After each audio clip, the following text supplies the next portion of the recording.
नमस्कार.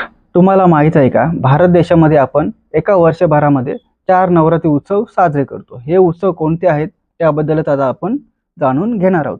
सर्वप्रथम येते चैत्र नवरात्री. मार्च ते एप्रिल महिन्याच्या दरम्यान ही नवरात्री येते. ही नवरात्री गुढीपाडव्याला चालू होते आणि रामनवमीला समाप्त होते. साऊथ इंडियामध्ये ही परंपरा मोठ्या प्रमाणात चालवली जाते. दुसरी म्हणजे मुख्य नवरात्र. ही सप्टेंबर ते ऑक्टोबर महिन्यात येते. याला आपण शारदीय नवरात्री उत्सव असे सुद्धा म्हणतो. या दिवसापासून शरद ऋतू चालू होतो, म्हणजेच हिवाळा चालू होतो, म्हणून याला शारदीय नवरात्री असे सुद्धा म्हणतात.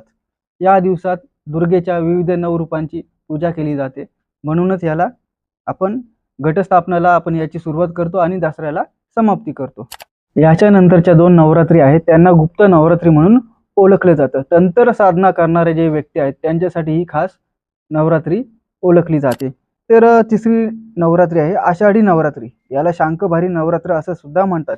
जून ते जुलै महिन्यात ही नवरात्री येते. आषाढ महिन्यात भरपूर पाणी पाडावे म्हणून देवीची उपासना केली जाते.